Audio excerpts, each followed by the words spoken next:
Lord. మన ప్రభువైన యేసుక్రీస్తు నామములో మీకు అందరికీ వందనాలు, శుభాలు. ఈ దినానికి ఏర్పాటు చేయబడిన వాగ్దానము సామెతల గ్రంథము 24వ అధ్యాయము 16వ వచనం. నీతిమంతుడు 7 మార్లు పడినను తిరిగి లేచును. దేవుని బిడ్డలారా, దేవుని వాక్యం తెలియజేయబడుతుంది.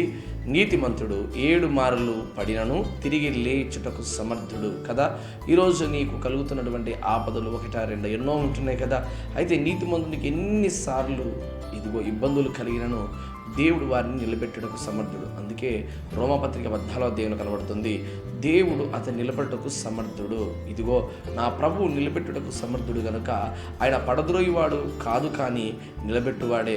ఈరోజు నీ జీవితం నిలబడాలి అంటే అది ప్రభు చేతిలో ఉన్నది కదా. ఆలోచన చేసావా? ఈ దినానైనా నీకు కలుగుతున్నటువంటి ఆపదలు ఎన్నోని బాధపడిపోతున్నావు. అయితే దేవుని వాక్యం తెలియజేయబడతా ఉంది, నీతిమంతునికి వచ్చేటువంటి ఆపదలు చాలా ఉన్నాయి.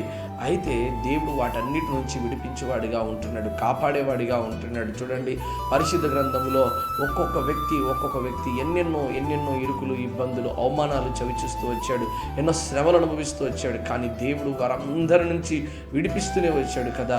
యోబు గారి సంగతిని మనం ఆలోచన చేస్తే, చూడండి, ఆస్తిని, అంతస్తును, మంచి పేరును, శరీరంలో ఆరోగ్యాన్ని పోగొట్టుకున్నాడు, కొడుకులు పోగొట్టుకున్నాడు, బిడ్డలను పోగొట్టుకున్నాడు, అన్నిటిని పోగొట్టుకొని నిరాశగా ఒక్కడిని మిగిలిపోయి ఆ బూడిదలో కూర్చొని, బూడిద పోసుకొని, గోనె పట్ట కట్టుకొని ఎంత దిగాలుగా ఉంటున్నాడు. అయినప్పటికీ దేవుని బిడ్డలారా, యోబు గారు పడినటువంటి స్థితి ఏ స్థితి ఉందో ఆ పడిన స్థితిలో నుంచి దేవుడు లేవనెత్తిన వాడిగా ఉన్నాడు. అందుకే పెంట కుప్పాల దగ్గర నుంచి దీనులను పైకి లేవనెత్తువాడిగా ఉన్నాడు కదా. ఈరోజు నువ్వు ఏ స్థితిలో పడి ఉన్నావో తెలియదు, కానీ దేవుని యొక్క చేతిలో నువ్వు రాగలిగితే దేవుడు తప్పకుండా నిన్ను పైకి ఎత్తుతాడు. నీకు అడుగుతున్న ఆపదల్లో నీ ఎక్కువ ఉన్నాయని బాధపడుతున్నావా?